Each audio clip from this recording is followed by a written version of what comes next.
नमस्कार, उत्तराखंड समाचार में आपका स्वागत है। मैं देवेंद्र प्रसाद। सबसे पहले मुख्य समाचार।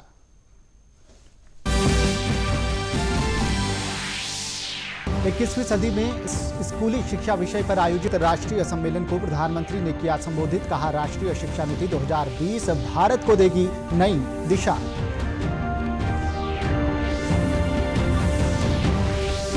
केंद्रीय मंत्री पीयूष गोयल ने जारी की स्टार्टअप इकोसिस्टम की रैंकिंग। आकांक्षी नेतृत्व और नियामक बदलाव चैंपियन की श्रेणी में शुमार हुआ उत्तराखंड।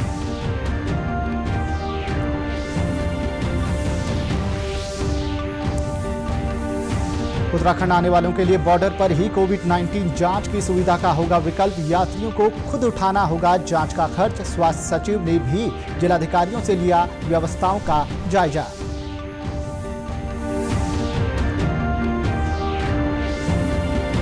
और उत्तराखंड सतर्कता विभाग सूचना का अधिनियम के दायरे से बाहर। राज्यपाल की स्वीकृति के बाद सतर्कता विभाग को आसूचना संगठन किया गया घोषित। अब खबरें विस्तार से। 21वीं सदी में स्कूली शिक्षा विषय पर आयोजित राष्ट्रीय सम्मेलन को संबोधित करते हुए प्रधानमंत्री नरेंद्र मोदी ने कहा कि राष्ट्रीय शिक्षा नीति 2020 भारत को नई दिशा देगी। शिक्षा मंत्रालय द्वारा आयोजित किए जा रहे इस 2 दिवसीय कॉन्क्लेव को वीडियो कॉन्फ्रेंसिंग के जरिए संबोधित करते हुए प्रधानमंत्री ने कहा कि राष्ट्रीय शिक्षा नीति नए भारत की आकांक्षाओं, अपेक्षाओं और आवश्यकताओं को पूरा करने का माध्यम बनेगी। उन्होंने कहा कि नई नीति अनेक लोगों के पिछले 4-5 वर्षों के अथक परिश्रम का परिणाम है। नए भारत की, नई उम्मीदों की, नई आवश्यकताओं की पूर्ति का एक सशक्त माध्यम है। इसके पीछे पिछले 4-5 वर्षों की कड़ी मेहनत है। हर क्षेत्र, हर विद्या, हर भाषा के लोगों ने इस पर दिन रात काम किया है। लेकिन ये काम अभी पूरा नहीं हुआ है। शिक्षा मंत्रालय ने भी राष्ट्रीय शिक्षा नीति को लागू करने के बारे में देश भर के टीचर से माय.गॉव पोर्टल पर उनके सुझाव मांगे थे। इस अवसर पर शिक्षा मंत्री रमेश पोखरियाल निशंक ने कहा कि राष्ट्रीय शिक्षा नीति का मुख्य जोर वैज्ञानिक सोच के साथ विद्यार्थियों का समग्र विकास करना है। केंद्रीय मंत्री पीयूष गोयल ने आज वीडियो कॉन्फ्रेंसिंग के जरिए राज्यों के स्टार्टअप इकोसिस्टम की रैंकिंग का दूसरा संस्करण जारी किया। इस दौरान उन्होंने राज्यवार रैंकिंग की घोषणा की। इस स्टार्टअप रैंकिंग फ्रेमवर्क 2019 के अंतर्गत 7 व्यापक सुधार क्षेत्र और 30 कार्य बिंदु हैं। वहीं उत्तराखंड को इस बार आकांक्षी नेतृत्व की रैंकिंग में शामिल किया गया है। साथ ही नियामक बदलाव चैंपियन की श्रेणी में भी उत्तराखंड ने स्थान हासिल किया है। आपको बता दें कि राज्य में नए उद्यमियों को प्रोत्साहित करने के लिए स्टार्टअप योजना 2018 बनाई गई है। इसके साथ ही स्टार्टअप द्वारा निर्मित वस्तुओं की खरीद को प्रोत्साहित करने के लिए उत्तराखंड प्रोक्योरमेंट योजना और सेल्फ सर्टिफिकेशन स्कीम को बढ़ावा दिया जा रहा है। इस अवसर पर केंद्रीय मंत्री पीयूष गोयल ने उद्यमियों को बढ़ावा देने और उन्हें प्रोत्साहित करने की बात कही। The speed at which the startup ecosystem is growing gives a lot of food for thought for all of us policymakers, both at the center and states, to work with the startup ecosystem and find ways and means to further encourage and support them. वहीं startup मानकों के क्षेत्र में उत्तराखंड की प्रगति को लेकर केंद्रीय मंत्री हरदीप सिंह पुरी ने प्रशंसा की। Some states such as Maharashtra, Haryana, Uttarakhand, Jharkhand have made significant developments and favorable policy changes in their startup ecosystems. दूसरे राज्यों से उत्तराखंड आने वालों के लिए राहत की खबर है। मुख्य सचिव और उत्तराखंड आपदा प्रबंधन प्राधिकरण के मुख्य कार्यकारी अधिकारी ओम प्रकाश द्वारा आज नए दिशा निर्देश जारी करते हुए उत्तराखंड आने वाले बाहरी व्यक्तियों की सहूलियत को ध्यान में रखते हुए उनके लिए बॉर्डर पर ही कोविड-19 की जांच करवाए जाने का विकल्प दिया गया है। नई गाइडलाइंस के मुताबिक अब बाहरी राज्यों से उत्तराखंड को आने वाले लोगों के लिए बॉर्डर पर ही कोरोना जांच की व्यवस्था की गई है। है। अब लोग अपनी कोरोना जांच बॉर्डर पर ही करा सकेंगे, जिसका खर्च उन्हें खुद ही उठाना होगा और भुगतान मूल्य भी फिक्स होगा। ऐसे शहरों से आने वाले व्यक्तियों को क्वारंटीन में छूट मिलेगी जिन्होंने उत्तराखंड आने से 96 घंटे पहले कोरोना की जांच कराई होगी और उनकी रिपोर्ट नेगेटिव आई हो। इस बीच स्वास्थ्य सचिव अमित नेगी ने सभी जिलाधिकारियों और स्वास्थ्य अधिकारियों के साथ वीडियो कॉन्फ्रेंसिंग के माध्यम से कोरोना के संबंध में बातचीत की।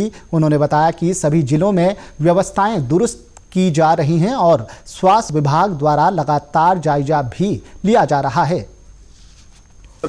सभी जितने विषय हैं हमारे कोविड के, उनके संबंध में काफ़ी गहन विचार विमर्श हुआ और सभी जिलाधिकारियों के द्वारा बताया गया कि उनकी जितनी फैसिलिटीज़ हमारी हैं उनको लगातार अपग्रेड किया जा रहा है। उनके द्वारा सफिशिएंट ऑक्सीजन बेड की कैपेसिटी क्रिएट कर दी गई है और ऑक्सीजन बेड्स में हमारे पास अभी काफ़ी कैपेसिटी हमारे पास मौजूद है। साथ ही साथ देहरादून के द्वारा बताया गया कि मेडिकल एजुकेशन डिपार्टमेंट के द्वारा जो नंबर ऑफ वेंटिलेटर बेड्स हैं उनकी कैपेसिटी भी अपग्रेड की जा रही है और काफ़ी नंबर ऑफ बेड्स मेरे ख्याल से विदिन 2 वीक शायद 50 बेड्स अकेले रूम मेडिकल कॉलेज अपने यहाँ ऐड करेगा। साथ ही जिलाधिकारियों के द्वारा ये भी अवगत कराया गया कि बहुत सारे प्राइवेट मेडिकल हॉस्पिटल्स में उनके द्वारा बेड्स और आईसीयूज़ की व्यवस्था की गई है। तो और इसी के अतिरिक्त जितनी भी हमारी मेडिसिन वगैरह हैं, आइवरमेक्टिन इत्यादि, सभी सफिशिएंटली अवेलेबल हैं डिस्ट्रिक्ट्स में। तो सभी तरह की व्यवस्थाओं का लगातार जायजा लिया जा रहा है और इंश्योर किया जा रहा है कि किसी प्रकार की कहीं पर वो कमी ना हो। वहीं राज्य में कल रात जारी हेल्थ बुलेटिन के अनुसार 1015 नए मामले सामने आए हैं। राज्य में कोरोना का आंकड़ा 28,226 तक पहुंच गया है। राज्य में 8,955 एक्टिव केस हैं, जबकि अब तक 377 कोरोना संक्रमित लोगों की मृत्यु हो चुकी है।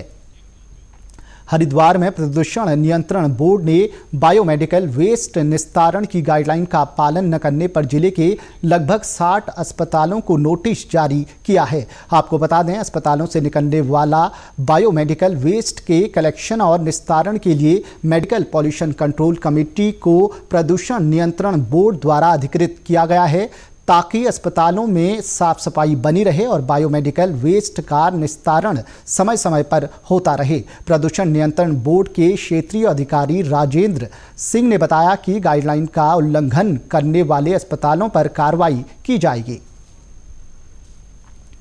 पूरे हरिद्वार में बायोमेडिकल वेस्ट को कलेक्शन करने के लिए ऑथोराइज किया गया है मेडिकल पॉल्यूशन कंट्रोल कमेटी को। उनके द्वारा रेगुलर जो है बायोमेडिकल वेस्ट का कलेक्शन करके निस्तारण किया जा रहा है। समय समय पर हमारे द्वारा भी हॉस्पिटलों का निरीक्षण करके और जो कॉमन फैसिलिटी है उसका भी निरीक्षण किया जा रहा है कि व्यवस्थाएं सुचारू रूप से चल रही हैं अथवा नहीं। बहुत सारे आवेदन हमारे पास आ चुके हैं, नियमानुसार उनका हम निस्तारण कर रहे हैं। जो नहीं करेगा, अगर आवेदन नहीं करेंगे तो हम नियमानुसार उन पर भी कार्रवाई करेंगे। उत्तराखंड में सतर्कता विभाग को आज सूचना संगठन घोषित कर दिया गया है, जिससे अब ये सूचना का अधिकार अधिनियम के दायरे से बाहर हो गया है। राज्यपाल बेबी रानी मौर्य की इस संबंध में स्वीकृति के बाद राज्य सरकार ने इसकी अधिसूचना जारी कर दी। अपर मुख्य सचिव राधा रतूड़ी द्वारा जारी अधिसूचना के अनुसार आरटीआई अधिनियम 2005 की धारा 24 की उपधारा 4 और उत्तर प्रदेश सतर्कता अधिष्ठान अधिनियम 1965 की धारा 4 की उपधारा 1 में निहित शक्तियों का प्रयोग करते हुए राज्यपाल ने सतर्कता विभाग और सतर्कता अधिष्ठान को सूचना संगठन घोषित करने को अपनी मंजूरी दी है। राज्य सरकार का तर्क है कि आरटीआई के दायरे में होने से सतर्कता विभाग के जांच कार्य में बाधा आ रही थी। नैनीताल के बेलपड़ाव में इन दिनों राष्ट्रीय और ग्रामीण आजीविका मिशन के तहत क्षेत्र की महिलाओं को खुद की आजीविका सुदृढ़ करने के अवसर प्रदान कर स्वरोजगार से जोड़ा जा रहा है। योजना के तहत यहां बने एलईडी बल्ब ग्रोथ सेंटर में ग्रामीण महिलाओं के 18 समूह कार्यरत हैं, जिनमें वर्तमान में 80 महिलाएं काम कर रही हैं। इस सेंटर में महिलाओं को एलईडी बल्ब बनाने की तकनीक सिखाई जा रही है, जिससे वो प्रतिदिन 2 से 3 हजार बल्ब तैयार कर रही हैं और खुद के लिए अच्छी आमदनी अर्जित कर पा रही हैं।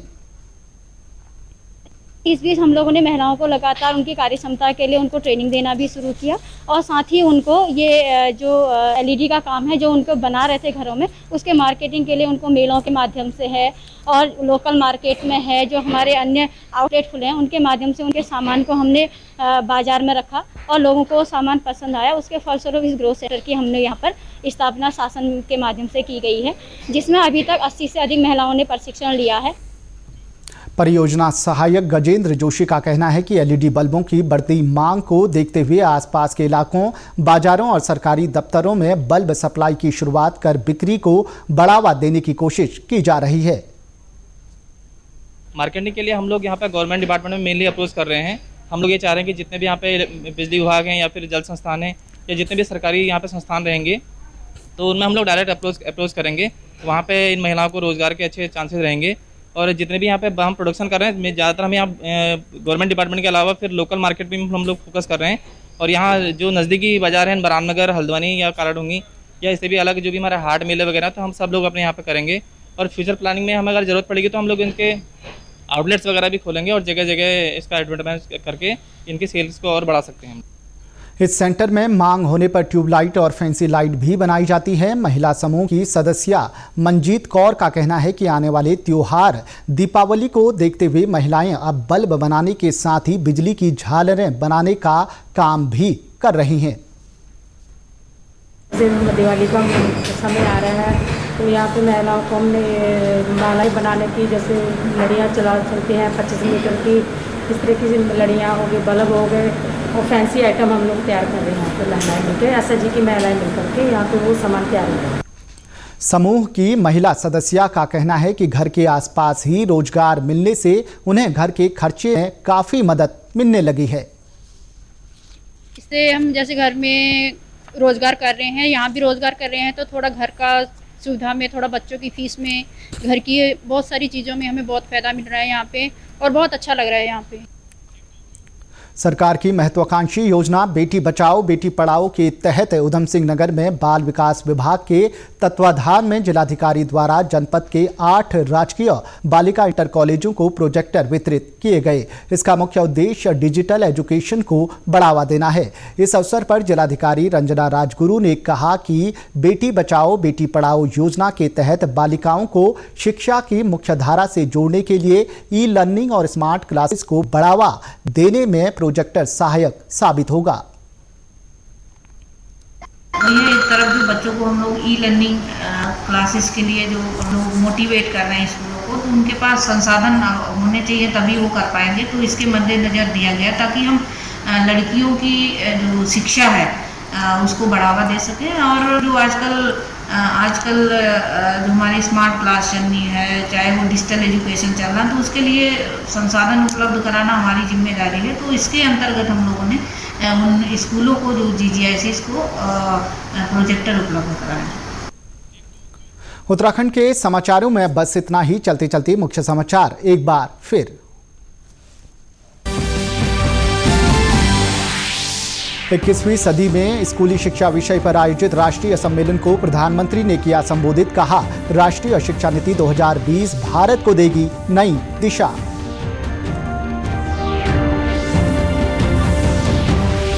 केंद्रीय मंत्री पीयूष गोयल ने जारी की स्टार्टअप इकोसिस्टम की रैंकिंग। आकांक्षी नेतृत्व और नियामक बदलाव चैंपियन की श्रेणी में शुमार हुआ उत्तराखंड।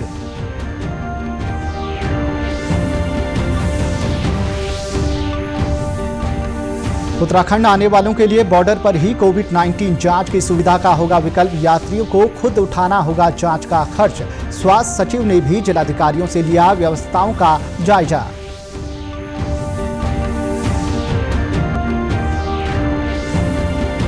और उत्तराखंड सतर्कता विभाग सूचना का अधिनियम के दायरे से बाहर। राज्यपाल की स्वीकृति के बाद सतर्कता विभाग को आसूचना संगठन किया गया घोषित।